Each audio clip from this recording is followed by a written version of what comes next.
Welcome back to Shoujo, everyone. Let's see, we've got our veteran listeners who know what's going on here. And if you're by chance new and this is the episode you choose to start with, welcome. And I hope you can comprehend what happens here.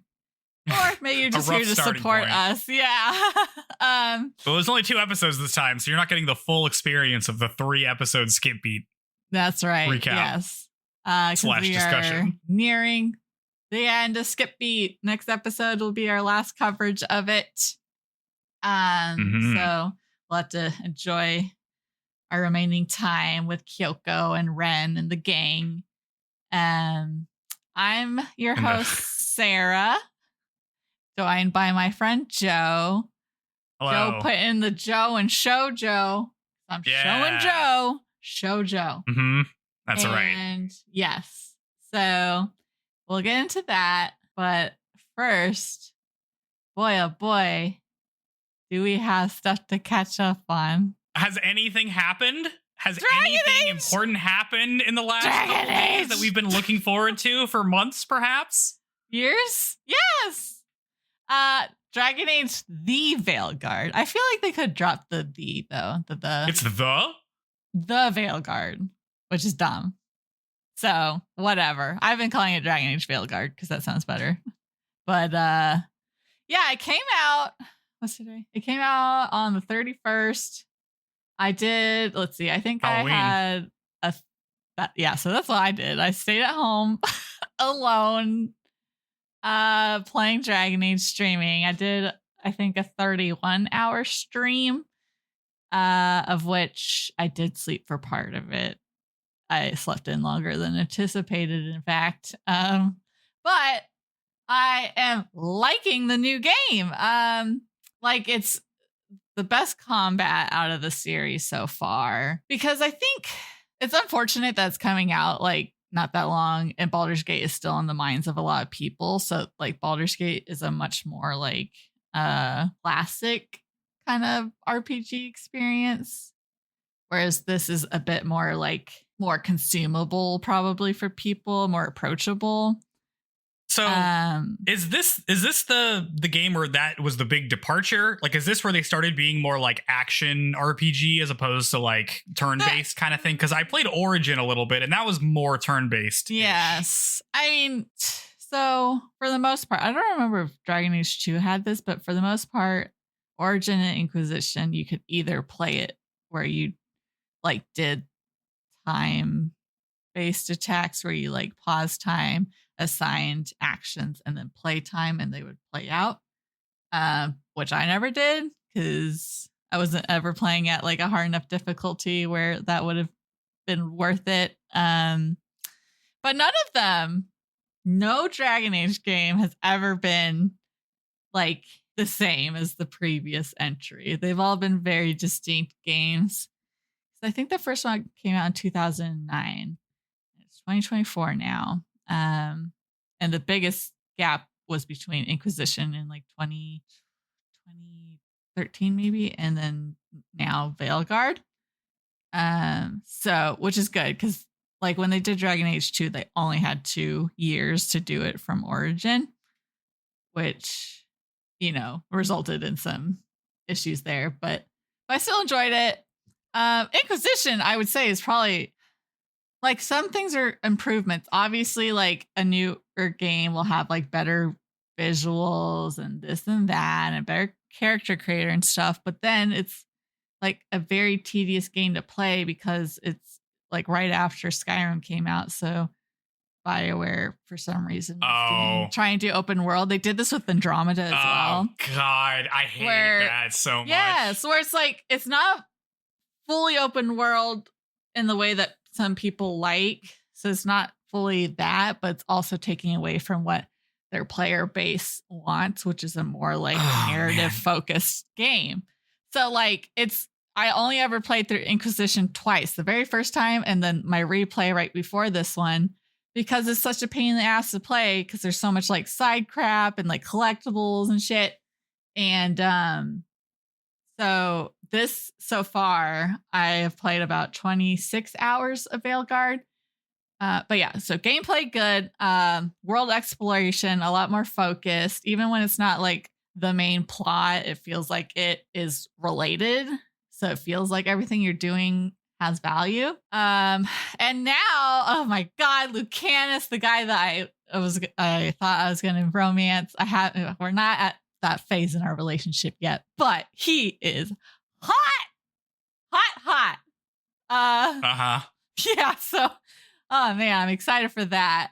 And yeah, the companions. So I have a question. Yes. So are you the who is the Veilguard? Is it you? Are you fighting them? Okay. Are you joining them? I think we're the Veilguard, although at the point in the game I'm at, that term has not been used at all because I'm still assembling the team. But okay. The Veil, basically, there's something called the Fade, which most people can only enter through their dreams.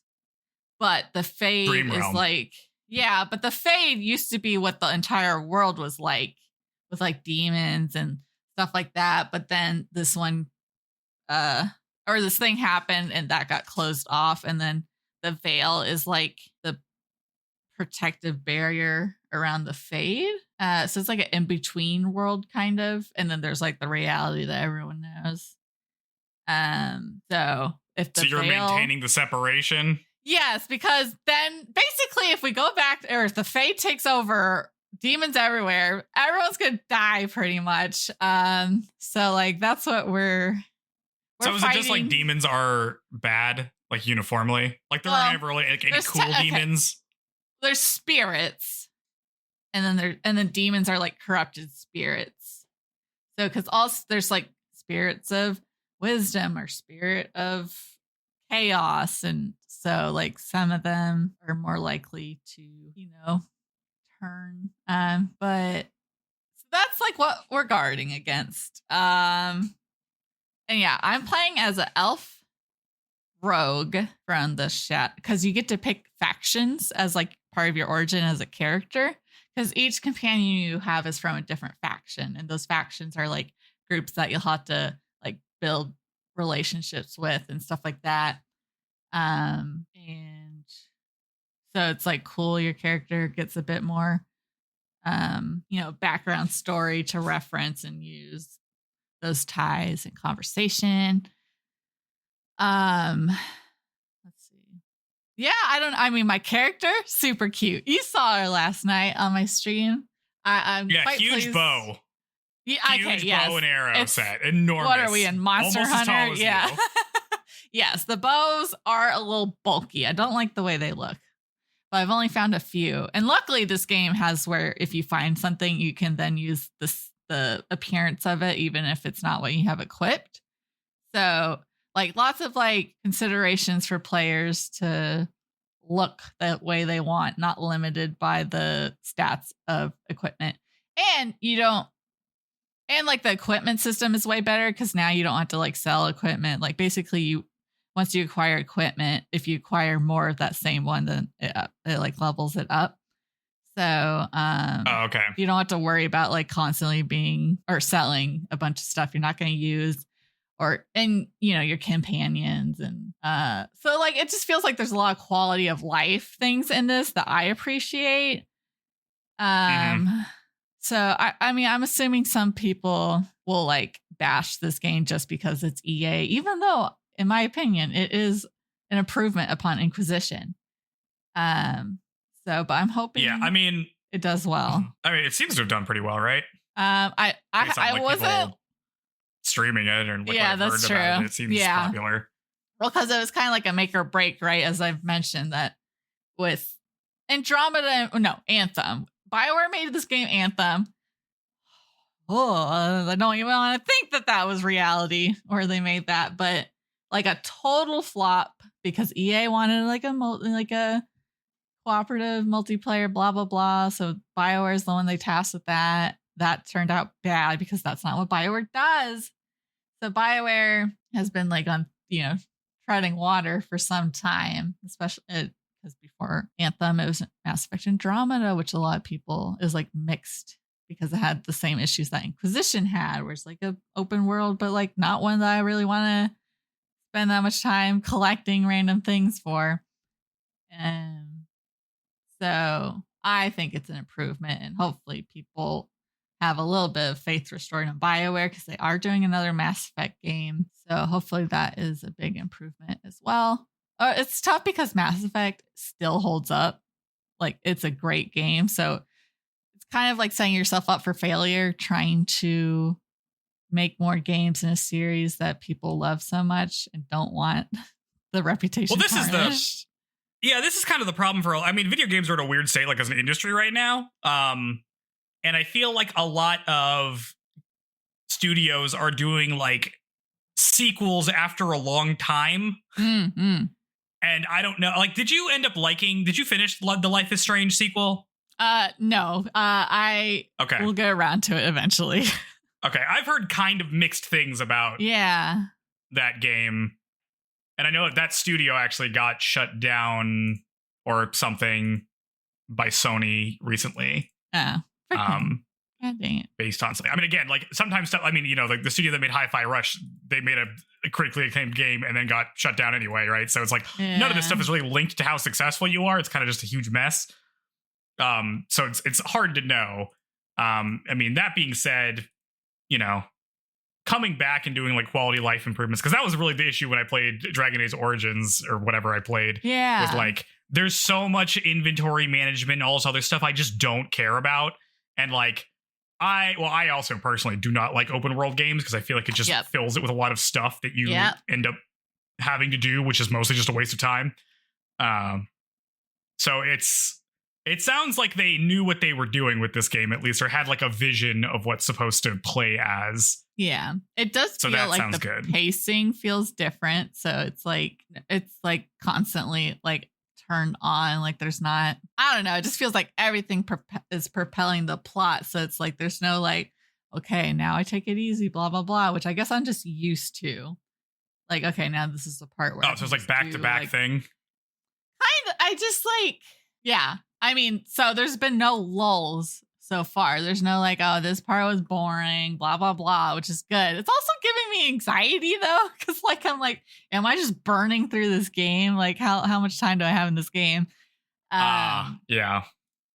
But I will enjoy replaying it and playing as a different class with different, like faction and stuff. You can go back and like alter a lot of characters' appearance and stuff, which is how much like do like the decisions make differences, right? Because it sounds like high level you're kind of doing the Aragorn from Lord of the Rings thing where you're going around to all the different factions and trying to get them to all like work together so you can stop the big army or whatever.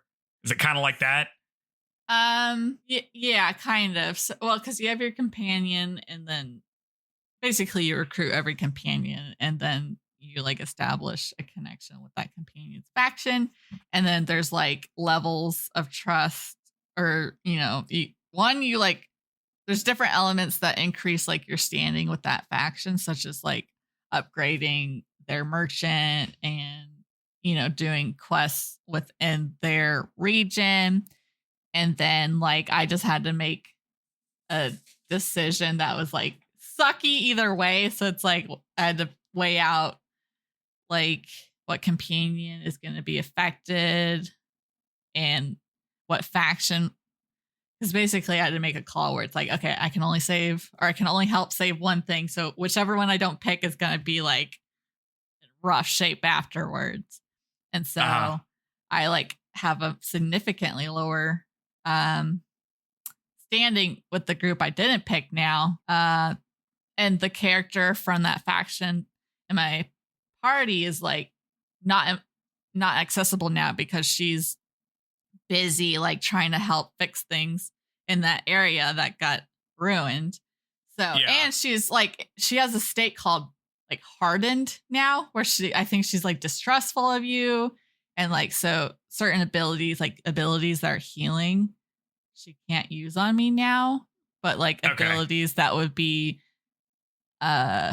reinforced by like intense negativity, such as like attacks, are like powered up. Yeah, so that's interesting.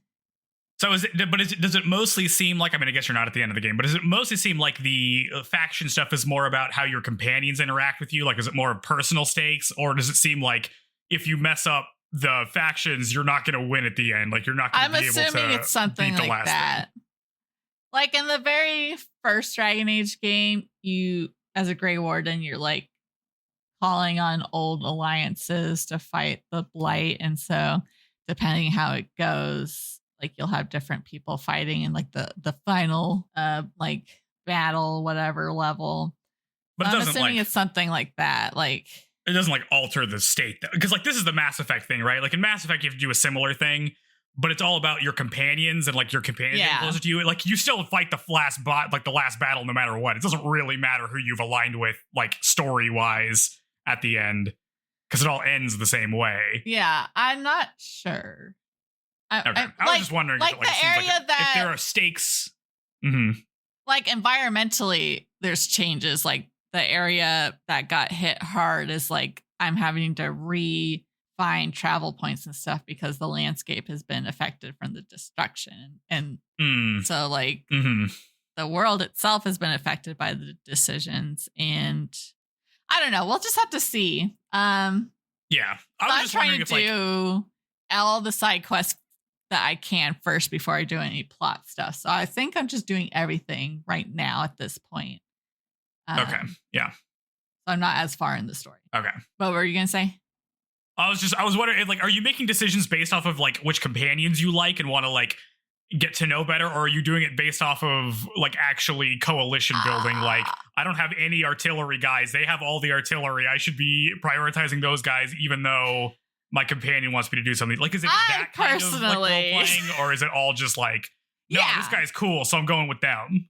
No, no. I picked based off like what companion I wanted to like me. Even though I basically is choosing between the guy that I'm interested in pursuing and saving his hometown, and then it just so happened that the faction I chose was the other hometown, so my hometown versus his, and I was like, nice.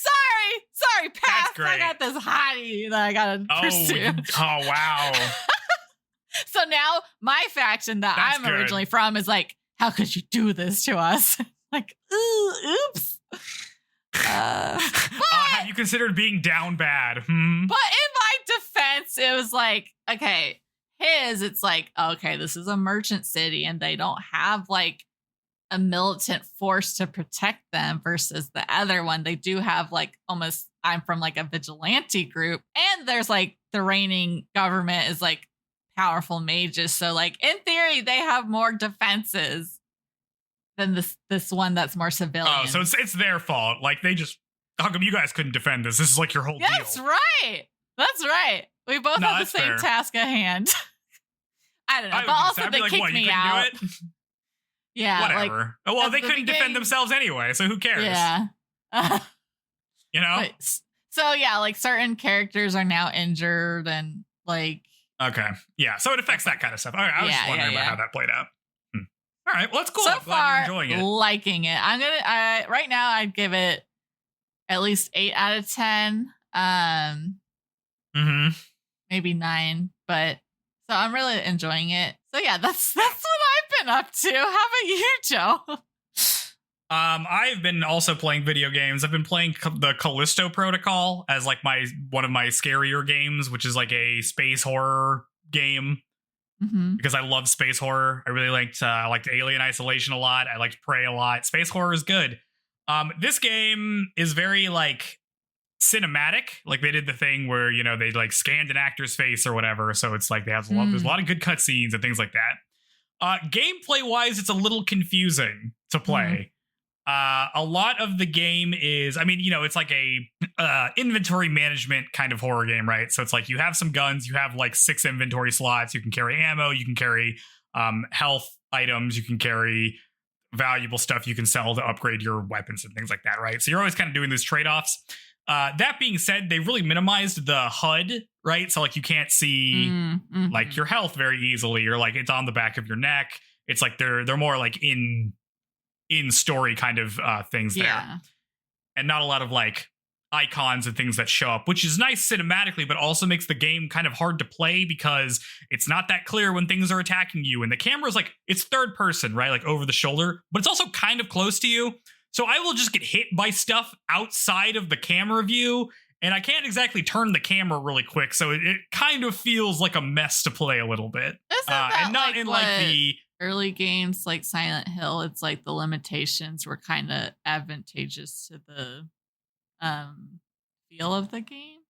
Kind of. Like, I don't exactly feel like it's like that. Like, the thing going on with Silent Hill is that you can see everything, but your character response, like your ability to control your character is like much more limited because the types of like the control layout was a little weird, right? And that was kind of on purpose because it's like it's not supposed to be kind of responsive. It's supposed to be a little bit tense. This feels a little more like I'm just getting hit by stuff outside of the screen, and I kind of feel like I just couldn't really do anything but take that hit. And so it ends up being a little more irritating than it does like nerve-wracking particularly, which is kind of annoying. I mean, ultimately, it doesn't matter that much because the game isn't too terribly difficult, but it does feel like a lot of like combat sequences, especially because this game has a lot of combat sequences, don't go very well because it's really hard for me to tell what's going on. Not because like I didn't like react in time. You know what I mean? So, but I mean, ultimately, like it's like, it looks great. It's still pretty fun to play. Like most of the interactions are pretty good. There's just like, a couple of things that are weird. The other big problem is that they don't give you a map, and I get lost all the time. And like the character moves kind of slow. So, there's a lot of like small polish things. I think this is the same studio that made the Dead Space, maybe the Dead Space remake. And like having played Dead Space fairly recently, the original, not the remake, that game just controls and feels a lot better than this one. So it's kind of like a trade-off of like cinematic, because in Dead Space you have some HUD stuff, you have like objectives appearing at the top of your screen and that kind of thing. And this one you don't. And I feel like it kind of suffers because of it a little bit. At least playing it, I'm playing it for people, right? So I'm streaming it to like some of my friends, and they like how it looks. Okay. So it looks great. It's just the being behind the wheel that's a bit more. Yeah, and if I play it for too long, I start to get annoyed by like how much stuff is like that. The quality of life stuff catches up to me if I play it for too long, and it starts to bother me. That being said, I've played like 6 hours. It's pretty good. I am enjoying it. It moves pretty quick. Even though the combat isn't super satisfying, I like the environments a lot. I like space horror. Space horror is just good. I love a weird space station on a planet where it's snowing and you gotta wear a suit to walk outside. That's just great. I just love that. Death Stranding or what? I didn't play Death Stranding. I need to. That game I know is a lot of walking. Yeah. Cool. Yeah, so I played that. What else am I doing? I feel like you talked for a long time, so I should talk for a long time too. I'm watching. So I've been watching. So I still have Netflix. What we got for Kimi ni Todoke, right? And I'm watching. So now I'm like catching up because I didn't have it for like forever, right? Yeah. So I am watching an anime, a Chinese cartoon anime called Scissor 7. About some guy whose name is Seven, who is like a haircut, kind of a like deadbeat, goofy kind of guy, who used to be a like killer assassin, but like lost his memories after some stuff happened to him. That's not entirely sure to me what it is. And it's very goofy. The first couple seasons are very goofy. I'm on like season 3 or 4 or something. And so it kind of escalates in terms of the stakes. But at the very beginning, it's just like about this kind of goofy guy whose like best friend is a chicken, and the chicken is telling him to become an assassin so they can make money because they're broke. So he's trying to be an assassin with his like scissors he has to cut people's hair. But he's not very good at it. And it's just like a lot of like comedy stuff with it. There's like a nice cast of characters that he meets over time. And then it really escalates with the whole you were actually an assassin backstory thing, and now people are coming back, and there's demon blades and stuff like that. It's pretty cool. I'm having a good time with it. It's just like a show I can put on. The episodes are super short. They're like 10, 12 minutes, right? So it's like Adventure Time length episodes. So it's just like a nice thing. I can just like sneak one in whenever I got nothing to do. So I've been having a pretty good time with that. Pretty good action show, you know? Okay. So have you watched Bridgerton yet? Have I watched Bridgerton? Yeah, that's a Netflix series. Yeah. Aren't the episodes like an hour and forever long? But no, I'm probably never going to watch it. I'm sorry. Damn. Okay. If I'm going to watch an hour-long drama, I need to watch The Sopranos or something. I haven't watched that either. Is that like the Victorian era romance thing or whatever? Yeah, a little slutty. I don't think I'm going to watch that. That is like not my favorite time period. Like I watched Downton Abbey for a while and I'm like, this is fine, I guess. But I do not like that time period. I don't like old time England. I think it sucks. Mm-hmm. Well, probably just reeked and God. Regency era. Yeah. Is it just like what is it? Is there like a wider plot, or is it more like a Pride and Prejudice kind of thing?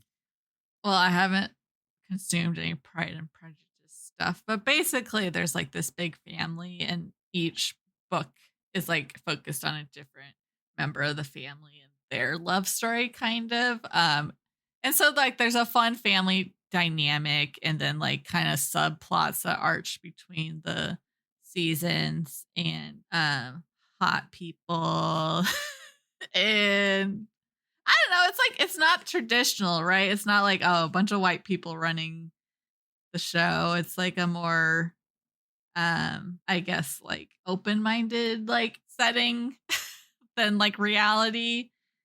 I mean like racially diverse or like because they're all still like aristocrat landowner. Yeah. I have servants that do things for me kind of thing, right? Yes. It's Is it just like Hamilton? I mean, is it just like, what if we did this but had a diverse cast that nobody really ever addressed and is not part of the story?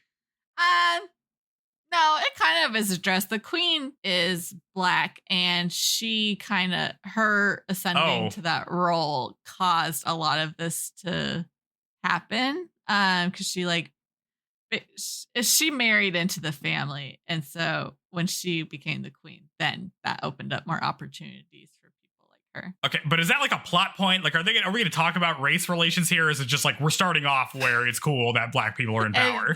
Kind of like that, yeah. Okay. Whatever. I mean, that's fine. I'm just wondering what it is. No. I mean, it's fine. Like, that's totally fine. I don't have any problem with that. I'm just like, is this thing that is like, is the show about that, or is that just part of the setting? No, it's just part of the setting. Okay. I mean, that's fine. I just like love stories amongst like old time English nobility and like landed gentry. I don't really care for. I think those guys are losers. Yeah. Let's see. Have you? I mean, it's fine. I just feel like I've read too much of that. Like too much like classical literature is about that stuff. Mm-hmm. Like I had to read Anna Karenina. I know that's like not in England or whatever, but like it's all the same as, it just feels all the same to me. I'm just like, whatever, man. Yeah, you love a guy, but he's at a different social standing than you, so it's hard for you. That sucks, I guess. Whatever. There's like a Korean series live action zombie show that's on Netflix that you should check out that I really enjoyed. It's called All of Us Are Dead. I feel like I heard about that when it came out. I've mentioned it before on the podcast, I think a while ago, but I really enjoyed it. So maybe check that out while you're on Netflix. Okay, I don't have like a ton of time to watch stuff. Okay. But I'll put that in the queue, Yeah, well. Because I've not been watching that much stuff. I'm supposed to be reading, but I'm not reading. I joined a new book club. Why? Are you in 4 book clubs now? No, one of them died, so I'm back down to I'm only in 2, and then one of them I read along with a podcast, and now I can do that at whatever pace I want. Which I am behind by many, many books at this point. So surely only 2. Exciting news. Okay. See, if we ever cover Kadosha, my sister loves it enough that she just bought the whole manga set off eBay. Oh, wow. And she does not collect manga at all, but she like loves that series. I don't know. I feel like buying off eBay makes me nervous. Yeah. I mean, you never know like the quality of the thing. Yeah. But yeah, so that's cool. Yeah, that's mostly what I've been doing, I guess. Halloween stuff. It was Halloween this week. Yeah. Hung out with some people there. Okay. Look at you doing pretty good time.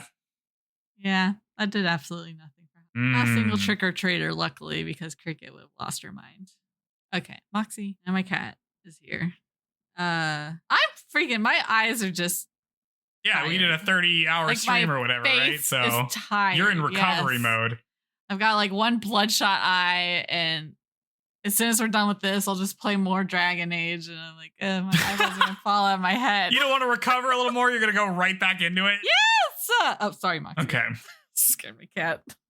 Moxie, get off the mic. Stop bumping the mic.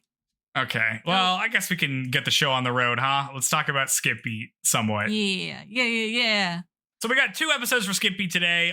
We talked longer in that first segment because of Dragon Age, and also the fact that we're only covering 2 episodes today. So this segment is going to not be as long. And also, to be perfectly honest, these episodes, not a lot goes on. A lot of it is like plotty plot stuff that like isn't that important because the show's going to end in 2 more episodes. This is the most I'm like, they definitely did not think this was going to be the only season. We are not setting up for the end of the season at all by the end of these 2 episodes. Like every other show we've watched has had like build up to the final, like the season finales. This is no build up at all. Yeah. Well, now watching it, I'm like, I really wish they had done a second season. I know. I'm surprised that nobody's like where the plot takes off. I mean, when did like original Fruits Basket come out? Like, I mean, I feel like there has been a sort of like we're remaking old stuff. Yeah, Fruits Basket. Like we're doing new Rama, we're doing Moo. Fruits Basket was 2001, and that came out in 2019. So that's an 18-year difference. This came out in 2008. So 19 years would be 2027. So in 3 years, we should get a new Skip Beat, is what I'm saying. Okay. Well, I'm like, this is my favorite manga, and it is still coming out, so it's still on shelves. So I'm like, I don't know what the reception of Skip Beat is. Like, I mean, obviously it was good enough that they made an anime in the first place, but I don't know if there's like a fan base demand. I don't know. I don't know who calls the shots. You don't think you can carry a remake? I feel like the remakes are what's good right now because like they kind of botched it the first go, so like let's do it good this time, and then it's the old anime remade that is the best rather than like the new stuff coming out, for me at least. Well, I don't think they botched the first one on any of these, right? I mean, the original Fruits Basket was pretty good. It just didn't have the ending because it wasn't over, right? Yeah, I feel like it didn't follow the. I don't know. I haven't watched that. Yeah, but it wasn't. It was like a Full Metal Alchemist thing, right? Where it wasn't done by the time it came out. Oh, I don't know, but it wasn't as faithful, I think, to the manga. Oh, and like, I mean, Ranma is like the old show was like big deal. You know what I mean? Like that was very successful. Yeah. And, they redid Sailor Moon, and that was incredibly successful. So I don't really think it's like the original was bad. Well, or like it can be so much better with technology. I absolutely do not think those shows look better. Oh, okay. I mean, I feel like the new Fruits Basket like is more similar to the art style of the manga. They're more slim versus I feel like in the original one they're a lot more wide. And but anyways, I do not think it looks bad. I don't think animation has been served very well by increasing technology. To be perfectly honest with you, well, I mean, not if we're doing the damn 3D stuff. Yeah, I mean, even the 2D stuff now does not look better. I mean, maybe like the effects and stuff, but not the actual characters. Is that what you? Or like it takes away? No, I just think it's just not as. I think it allows you to cut more corners for like production wise, and that's why everybody cuts corners, because these are all run by companies who don't give a shit about art or products or anything. They just want to sell stuff. Because of consolidation. Anyway, capitalism bad. Let's talk about voice actors. Okay. The voice actor for President Lori, we're getting down the list of characters in Skip Beat, is Koji Ishii. He is the voice of a character named Damaras in the Power Rangers one where they're pirates. It's like 50 episodes of this. It's like his most popular thing, because that's a pretty good gig to be in Power Rangers. You could be in a lot of Power Rangers episodes. Yeah, that's a good paycheck for a while. Mm-hmm. He's also the voice of Garter Belt and Panty and Stocking. That's a show. I'm familiar. I'm like, I've never watched it pretty funny. from the name alone. Yeah, it's it's a comedy. It's like a raunchy comedy. It kind of holds up for the most part. Some parts do not. I don't know if the character of Garter Belt, which is kind of a bit of a racist character a little bit with the big lips. Yeah, once again, bad drawings. Very much like a blackface character. That being said, the performance, like the voice, is pretty good. He's also Asato Ichijo in Vampire Knight. So we're getting some who that is. Shoujo. Yeah, we're getting some shoujo. Here's the shoujo stuff. He's Montague, the voice of the Montague family. I don't exactly know who that is. In Romeo X Juliet, the anime, not the Baz Luhrmann movie. Yes, it's good. It's a good one. He also plays a character named Gekidorago in Pretty Cure for 50 episodes. So once again, big character. Pretty Cure is a big shoujo franchise. I didn't realize. I guess it is. I've been like, it pumps out to watch them, but every year it's like a Pokemon for magical girls, right? Like they pump. There's like 1,000 episodes. Well, I never see any kind of art for them at conventions and stuff, so it must just be more for like kids or something where they'll consume it more than like adults following a franchise. Yeah, I mean it's like for younger. Yeah. For younger kids, so it's like a lower thing there. Let's see. Also, the voice of Mitsukage in Fushigi Yugi, another shoujo. Yes, one we'll definitely cover at some point.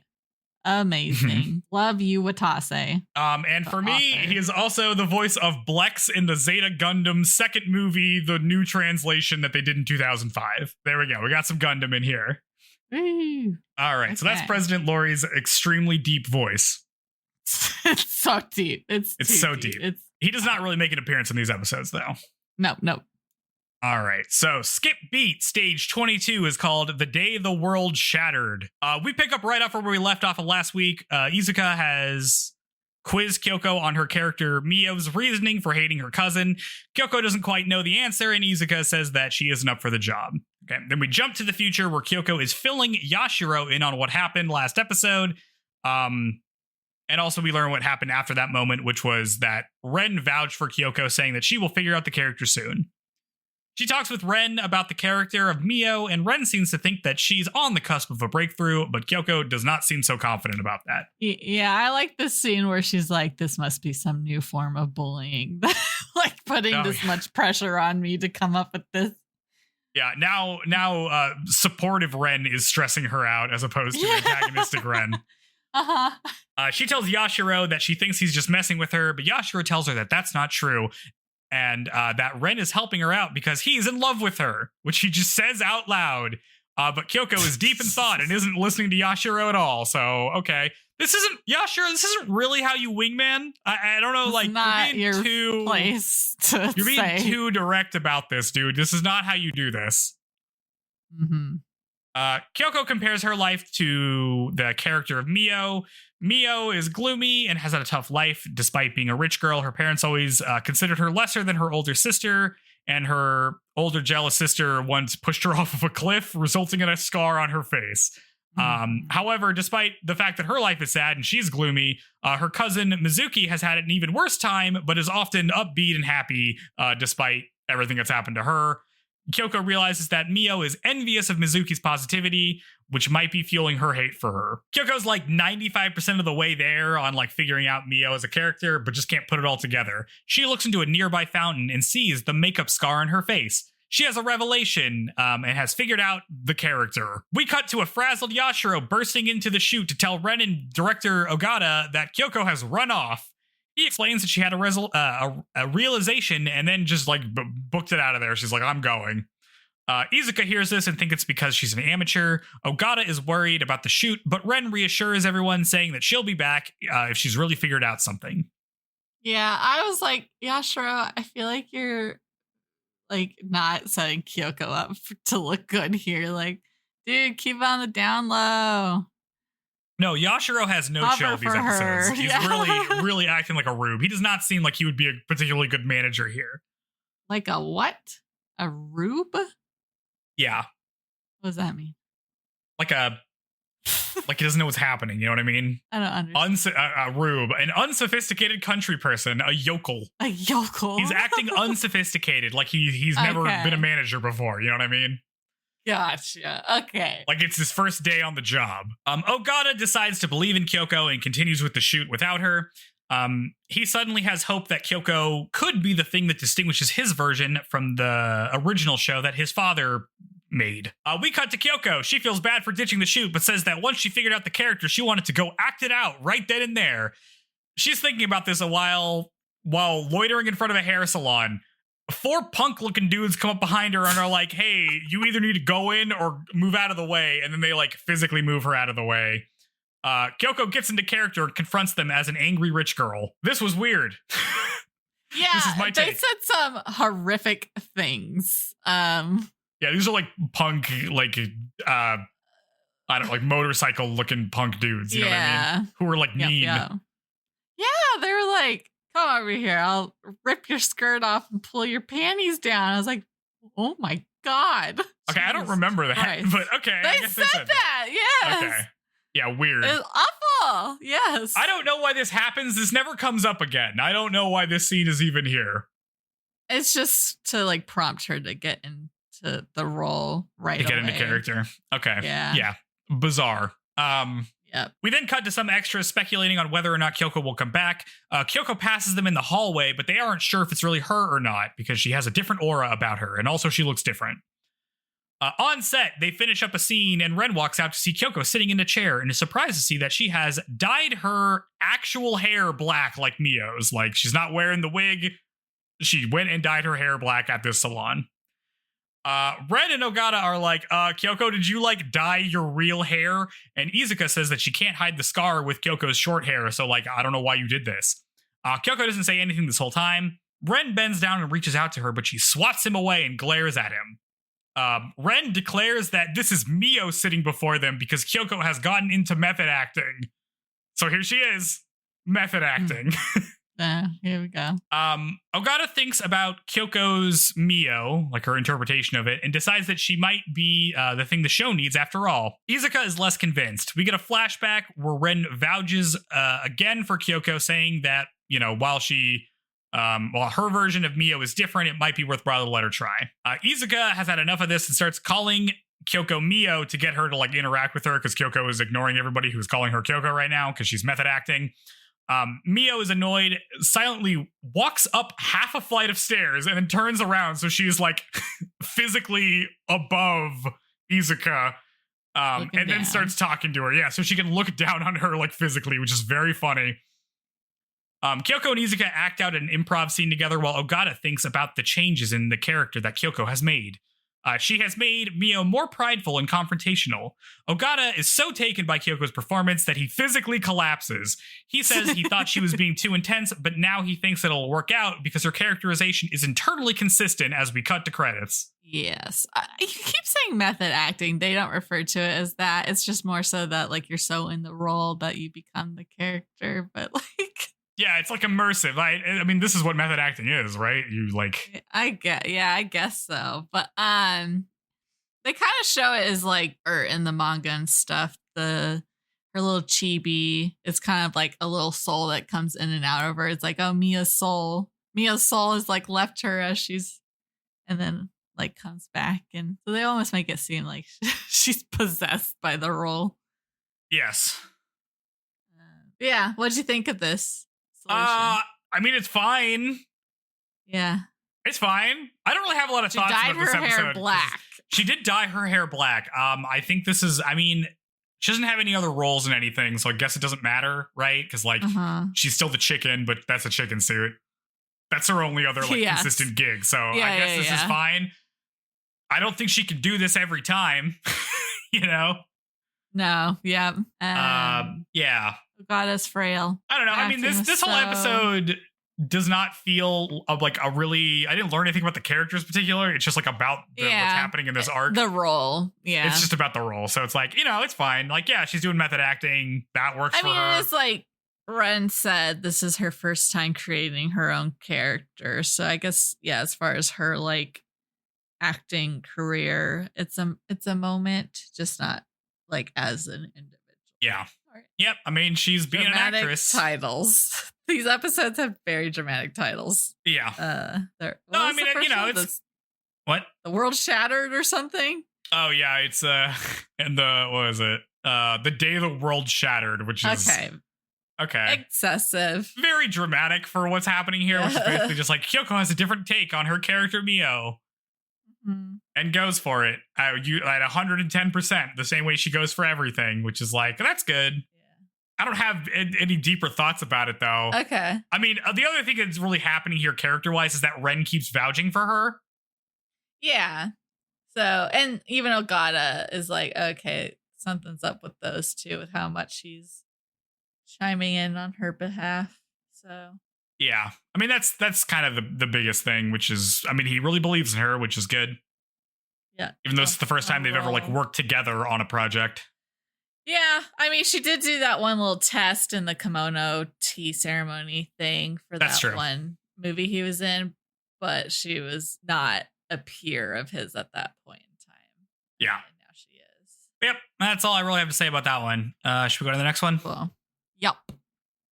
Stage 22 is called And the Trigger Was Pulled, which feels like it should happen before the world shatters, but it does not happen here. We open on the end of last episode. A crew member does the cut thing with the little clapper board, and this snaps Kyoko out of character, and she goes back to being Kyoko. She apologizes to everybody for like running off because it seems like the character of Mio took over her as the OP starts to play. We jump back in it and Ogata tells her that her behavior was pretty unacceptable, what with like leaving without telling everybody and stuff, but it all worked out in the end, so it's cool, whatever. Izuka protests, saying that her interpretation of the character is totally different. Ogata agrees, but says that he's going to run with it so that his vision of the show will be different than his father's and it can stand out and be better in comparison. He tells all the actors to play their roles with greater impact. Everybody is impressed that Ogata has his head in the game now. Ren tells Yashiro that he needs to step up his game too. An intense Kyoko comes up to them and he's like, "What's up, Kyoko?" And she asks Ren if he's going to scold her for being so unprofessional. Ren's like, "Well, yeah, I guess I was annoyed that you just like up and left the set. And I would have been really pissed off if you just did that for like no reason, but clearly you were still working. So like, it's all good. You know, it worked out." And he also says that he likes her interpretation of the character and Kyoko is happy about that. Yeah, she's always going to him as like, okay, I slap my hand. I know I did something bad. You're the one to deliver the punishment. Yeah. He needs to be her dad. Her mentor. I need you to punish me. I think we know what their dynamic's going to be like. Well, she did have a dad, right? So that's true. That never comes up, really, does it? It doesn't. Do we ever talk about her dad? In the manga, way into the manga. It's going to be an angelic layer thing all over again, where it just never comes up. We never think about the dad ever. Doesn't exist. Dang. Let's see. The shooting starts with Kyoko. Then we cut to Sho in full elf devil costume. He's going home and doesn't want to change because he wants to go home right now. And some guy from his company is like, "Hey man, it's crazy that one of the actresses in your music video is going to be like on that TV show reboot now. That's weird, huh?" And Sho's like, "What?" And his manager Kyoko tries to distract him. But she doesn't do this. I'm sorry, what was her name? Shoko. Not Kyoko. Yeah, everyone's gonna have Moko, Shoko, Kyoko. Yeah, Shoko tries to distract him. It does not work. Sho looks at the poster for Dark Moon and sees Kyoko's name on it. Oh no, this never comes up again in this episode. We immediately jump to a flashback of Korn/Ren giving Kyoko the gem, and she's like, "Ooh, a magic gem." Then we see that this flashback is actually a dream that Ren is having. He thinks back to earlier today where Kyoko explains her interpretation of Mio, where she says that her scar represents a curse that keeps her angry and prevents her from being happy. He wonders if she still actually believes in like fairies and magic gems and curses and stuff. He walks out of the shower to see a DVD of the old TV show on his table and thinks about what he's going to do next. We cut to an intense scene between Mio and her sister Mizuki. The cast members all talk about Kyoko's performance. One of them lets slip they think that she might be better than the original Mio right in front of Izuka, who played her. Izuka says it's fine because she actually agrees. She likes Kyoko's interpretation better. Ren thinks that Kyoko has totally grasped the role of Mio. Correction. Mizuki's her cousin.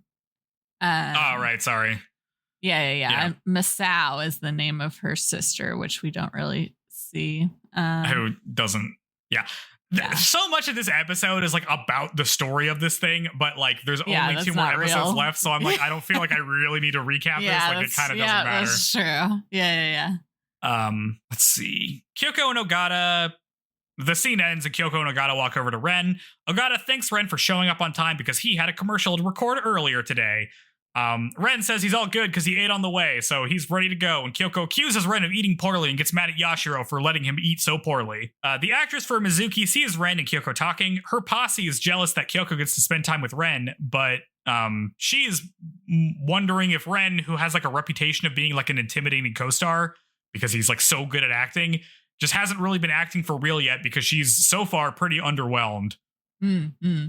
I also like that because she's got like those 2 chicks, her little groupies following her, kind of smack talking Kyoko, that she immediately is like, well, if you want to get to know Ren, just go talk to him. Don't like disparage someone that talking to him. Yeah. Just like you could just go talk to him. Like it's not a big deal. Yes. Yeah. Ren tells Kyoko that he stayed up all night watching the original show. She's like, wow, if that were me, that would probably like affect how I played the part if I was like looking at that right before I had to do it. Ren says that he wanted to know how the old actor played the part so he could improve upon it like the director wants. Shooting starts for a scene that Ren's in, and Kyoko thinks that explanation is kind of odd in retrospect. Shouldn't he have already watched the show if he was planning on doing that? Like, why did he do it just now? But like, whatever, it's fine. Ren's like a pro, so it's no big deal. But then she sees Ren get called on by the director for not being convincing enough of a lover in the scene that he's in, which apparently, I guess, is the first scene he needs to interact with Mizuki as like a love interest. Mm-hmm. And Kyoko thinks that he might have a problem after all. We get a montage of Ren's character's ridiculously sad character backstory. The long story short is that Mio's dad killed his character's dad and he's out for revenge. But he also is going to fall in love with Mio's cousin. So complex feelings. I'm going to not correct since it doesn't matter. What? Okay, what's wrong? His dad survives. His dad is basically, I don't know if the car was like jeopardized or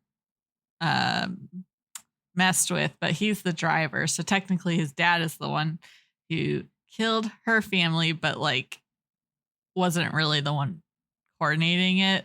So he's like, now my dad is like racked with guilt and I know the person responsible for it. Okay, so like Mio's dad gets his brother killed.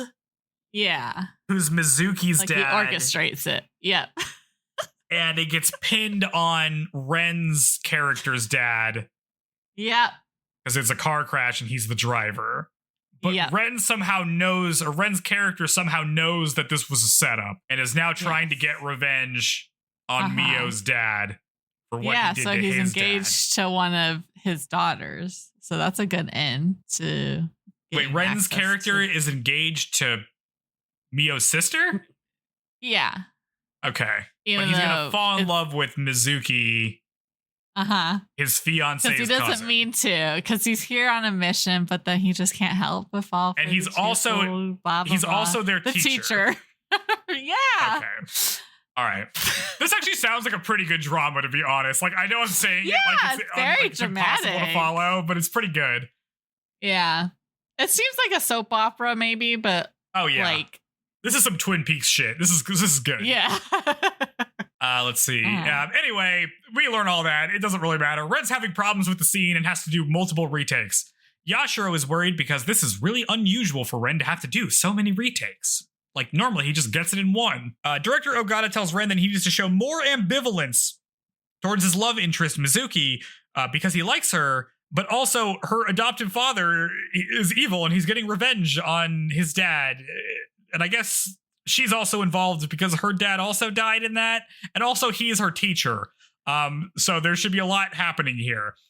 Ren should be acting more conflicted. Ogata tells him that if he can keep that conflict in his performance, then he can surpass the original show. Ren tries to do the take again, but freezes up. Ogata apologizes for putting too much pressure on him, but Ren tells him that that's not it. Kyoko in a voiceover tells us that Ren is unable to play the role as we cut to credits in like a weird, ominous voiceover. Yeah. That sounds like there's going to be a time skip. No, there isn't a time skip. Well, okay. It was a little see weird. What you're saying. She's speaking because it's like, and at that moment, Ren couldn't play the role, and then it's like we cut to like 6 months later or something. No. Definitely not that.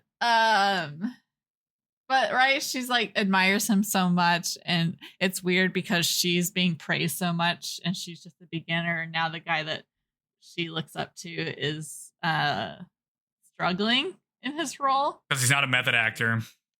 No, that's right. He should have the spirit of whatever this guy's name take over him. He doesn't. Well, if he just admits that he likes Kyoko, then that's very similar, like being a teacher to student versus like him being older than Kyoko. So like he has like a real world thing that he could be pulling inspiration from. Yeah. Is that the answer? Don't do it for the not for what? I got hit on this high schooler for my job. I mean, that's how it's going to end, right? Like, it's the analog of his relationship with Kyoko has to be the analog with this character's relationship with Mizuki. Well, because it's not. There's no other way to solve it for him. It's the only option, right?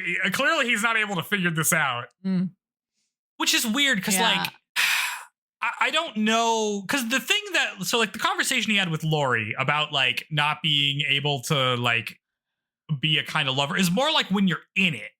You know what I mean? Like it's you're not being possessive enough. You're not being like desperate enough, or not desperate, but you're not being like not controlling, but you're not trying to like take charge over it. Right. I guess that's what he's supposed to be doing here, but it's such an early scene that this is like you need to acknowledge that you're falling in love part. So like Ren just hasn't fallen in love at all with anybody. Right. Yes. So that's what. Why was he dating these people? About. Dating him must have been miserable. Yes. I mean, I could see it being like, if I date this huge actor, it'd be good for my career if I'm a fellow actor. For sure. My name on the thing. Also, I feel like chicks just fall for him just because of his face and his gentlemanly persona. So it's not like they're really that into him either, like genuinely. Yeah, chicks say they're into you, but they didn't know you when you were corn. That's right. Yeah. Anyway, looks like Ren's going to blow it, and that's how we end this episode. I know, we only had 2 more episodes. I don't remember what we finish on. We got to get to an end quick. Yeah. It doesn't seem like we're going to have a big season finale moment. Resolution. To be honest, I'm going to have to... Should I, like, tell... kind of, I guess next episode when we wrap up, whatever is unconcluded from the show, I can give answers to without like going further into the story. Because everyone should read the manga. It's so good. Yeah, we'll have a cutoff point where like we won't, we'll just talk about the show, and then we'll have a point where we'll cut off. And if you don't want to get spoiled on anything for the manga, we won't do anything there. And then basically I can just ask you questions about how things turn out. Yeah. Okay, yeah. That sounds good. We can do it like that. But yeah, that these 2 episodes, not a lot of like character stuff going on, other than it seems like Ren real into Kyoko. Kyoko not particularly any more into Ren than usual, other than she looks at him to punish her. Yeah, she's not looking at romantically at all. Basically, he's like an entity of acting that she goes to for inspiration and to like criticize her and stuff. So he's more like it's a role he has more so than who he is, kind of. Oh yeah. She's projecting. What'll happen? What would have to happen to make right? Because we also have Sho is kind of the second male lead. Like I so don't care about Sho. Like this show doesn't matter to me. Man. I am not invested in that at all. Who cares? Well, that's episodes 22 and 23 of Skip Beat. Yep. We'll next time, the last 2. Next time. Yep. And then I guess next episode, I'll announce what we're watching next as well. Yeah. Look forward to that. Yeah. We made sure it's streamable. We know it's streamable, so we won't have to do a correction. That's right. Let's see. Yeah, that was okay. Well, now we know moving forward that we need to check the streaming landscape for shoujo is so bad. It is. It's crazy. Yeah. It's bad. I feel I don't know. Shoujo's always been stronger as a manga media anime. Magical Girl is like slightly action-y, so I guess that's why it like does better animated. But like all these other ones, I feel like everyone reads them rather than watch them. Yeah. I mean, I guess format wise, it's a little bit easier too, right? Because like Magical Girl, you can do like Monster of the Week kind of thing. So you can just keep pumping out episodes. Mm-hmm. Monster of the Week, like Power Rangers. Yeah, I mean, that's what the format's called. Where it's like this week, a big monster that makes people into puppets. I guess that kind of happens. That happens in Cardcaptor Sakura as well. Yeah. It's just an easy way. It's like an easy format to do a lot of stuff. For like our 1 year anniversary, we could do Cardcaptor Sakura. My favorite.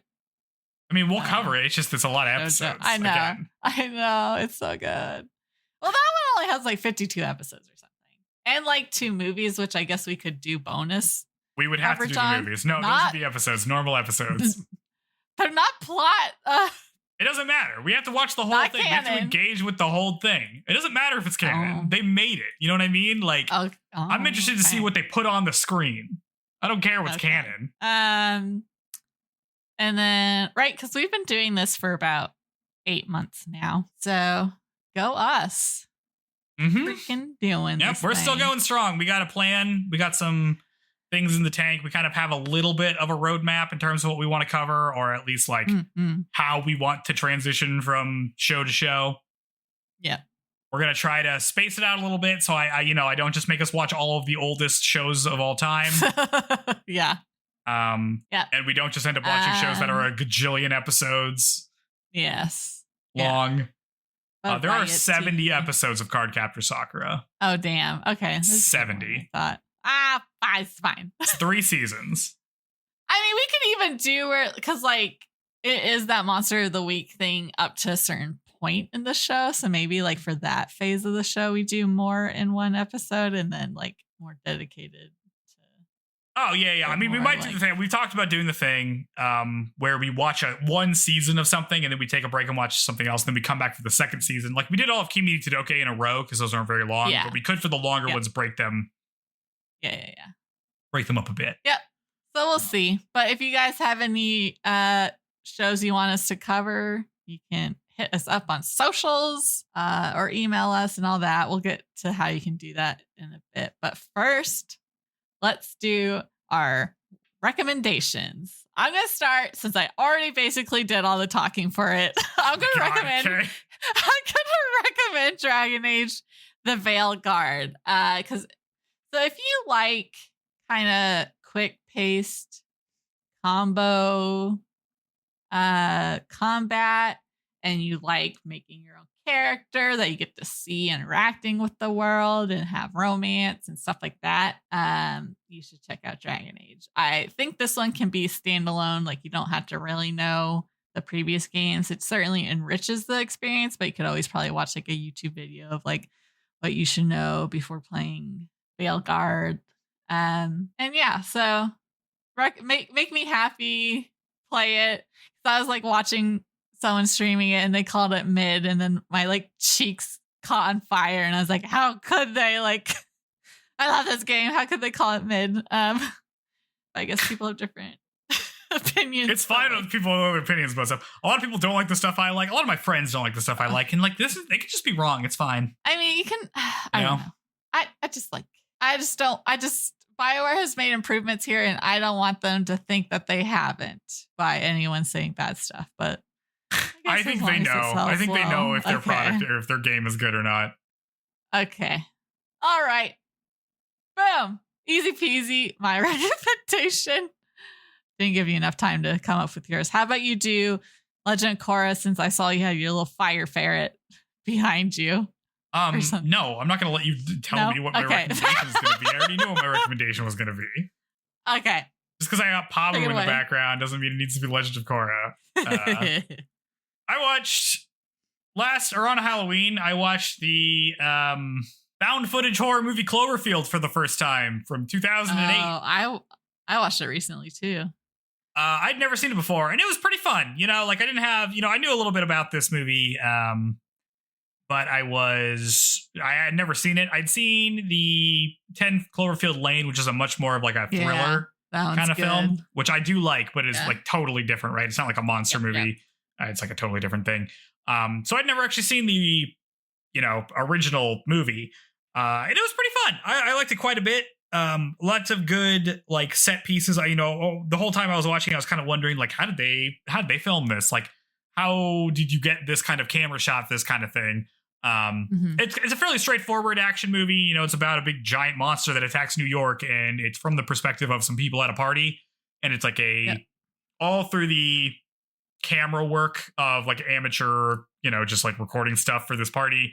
And then everything is filmed through that kind of camera lens. So it's like a pretty effective, I guess, setup for a movie. Yeah. I think it looks pretty good. I think it holds up pretty well. The kind of stuff with the character work is like sort of interesting. There's this kind of fun thing they do where they're filming over a tape. So at different parts, some film from a previous, from a previous time when they film something will pop up during it. And that's like a pretty fun juxtaposition. I enjoyed that pretty well. So yeah, pretty good. I enjoyed it more than I thought I was going to. It's not that long. Yeah, because I feel like some people have said like, oh, the camera like that makes me nauseous or something like that. Or you barely see the monster, blah, blah, blah. If you get motion sick, this might mess you up a little bit because it is a lot of like jerky camera movements. That doesn't bother me, but I know it does bother some people. Have you watched Hardcore Henry, that movie filmed on GoPros where it's like all first person? I have not. I kind of want to watch it. Apparently, because my boss, I guess, worked on that film because he used to like do animation stuff, but he said it was a nightmare to capture everything on a GoPro. That does sound bad. That does sound like it's hard. Yeah. It does seem interesting though. I know. It seems cool. It's like almost parkour ish. But yeah, because what Blair Witch Project's the other like big one that's like that movie rules. Footage. I haven't seen it, but it's so good. Yeah. There isn't that much like running action in that, so it doesn't. Yeah. And also, it's like, not jostling. Yeah, the camera is like a whole rig, right? Like the guy is holding it like on his shoulder, so it's not like a handheld. So it's not as shaky. Is it the actor who plays a guy filming for the most part? That's not who is that guy? I feel like he's familiar. I don't think any of the. Isn't the actress from Mean Girls in it too? She's like the friend that he was like crushing on or something. I don't know. I don't think they're like.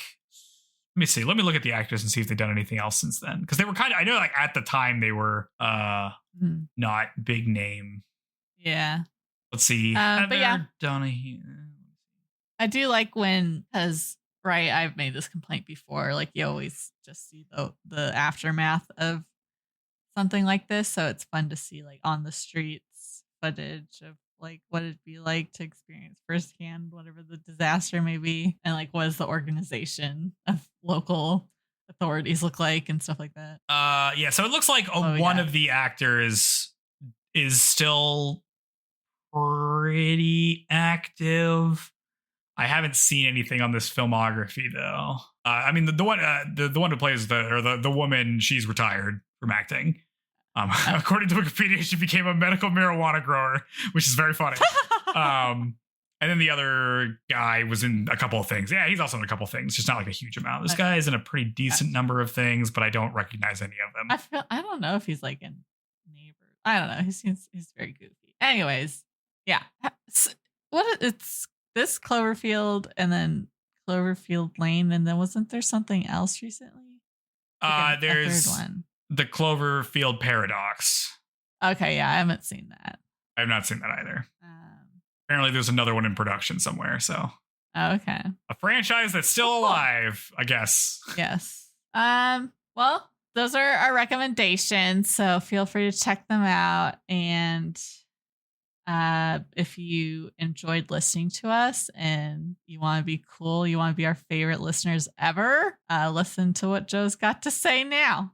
Yeah, rate us and subscribe if you're on YouTube. Yeah. So rate us in podcast apps, whatever you're using to listen to this right now. There's almost certainly some way to rate us. That really helps us become discoverable in the show. There are not a ton of Shoujo podcasts. It would be nice if people who wanted to find some could find some. And you can help that out by boosting us in the algorithm by recommending or, hitting 5 stars on that for us. That would help us out a lot. Yep. Follow us on Instagram. All the things, essentially. Yeah. Instagram is and TikTok are where I've been posting reels. So do that. Tell your friends about it. If you make some friends that like some shoujo, let them know. This is a good way to revisit stuff or to visit it for the first time if they never have before. If you have ideas or comments about the show or questions for us, you can email us at shoujopod.gmail.com or at gmail.com. You can send us those if you have questions or comments. That pretty much covers it. Sweet. Cool. All right. This is where we wrap things up with our lesson of the day. I kind of got nothing. Method acting, blah, blah, blah, something. Dye your hair gives you she just dyed it 2 months ago. Don't dye your hair so much or it will damage it and dry it out. That's true. So that's true. It's not that easy to do. You can't just do that. What else did we learn? I mean, it's just like, don't fall in love with your students if you're a teacher and you're trying to get revenge on one of their adopted fathers. Someone's love for someone yourself. Don't be Yashiro. Yeah. You can hint at it. You can be like, they like really think highly of you. You know what I mean? Like you can get like 90% of the way there, but you can't just say it out loud, Mm-hmm. It's good. When you wingman, you got to be like, oh yeah, they really want to spend time with you. Like they're really looking out for you. They really treat you different than other girls, something like that. Right. But you can't just say it, man. You gotta be better. Do wingmen work? I feel like it's mortifying. Sister, I went out drinking with my sister once and she was like trying to sell the dream of me to some dude and is horrific listening. No, I mean, it can't. Like, what do you mean? It's easy. Like, yeah, like if you want to go talk to somebody, then you just go talk to them first and be like, oh, do you think my friend thinks you're cute over there? Like, you know what I mean? Like that totally works. What do you mean? Oh, I don't know. I guess my sister's a bad wing woman. Maybe. I kind of felt like maybe you weren't putting all your effort into it either. Maybe. Oh no, I wasn't in. Okay, yeah. So. See, this is why it didn't work because you didn't want her to do it. No, I did not. Okay, but yes. I don't know. It's just also I hate compliments, so it's just like embarrassing listening to her. Like, oh my god, you have to be able. That's what the wingman does. They compliment you. They talk you up. That's the whole deal. Well, don't do it in earshot of me. Oh my god, you got to be able to take compliments. I don't want to. You're like Kyoko. You're like, are you here to insult? Are you here to tell me I did a bad job, Ren? Punish me, please. I can take that. Yeah. If you compliment the things I have chosen for myself, my taste, I like that. Just don't compliment specifically. What about like your personality? Like you picked your personality kind of and like your word choice and stuff? Yeah, my personality rules, I think. Okay.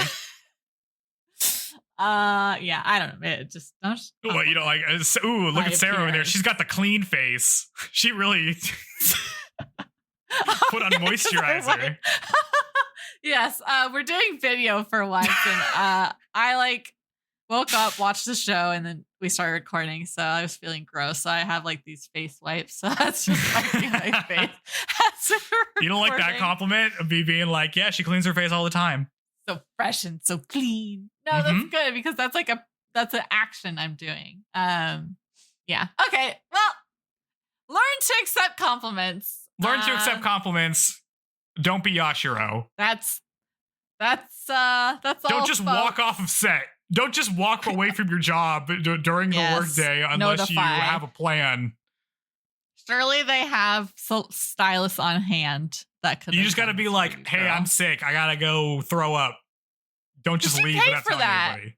She paid for it. That was expensive. Yeah. Ugh. She also had to pay for an acting college class or whatever the hell. So like the money situation is abysmal here. Uh-huh. Okay, all right. Okay, guys. We're calling it. I need to go play Dragon Age or take a nap. So I don't know which one's gonna take priority. One of those things will happen. Stuff to do. All right. Thanks for listening, everyone. Bye-bye. Bye.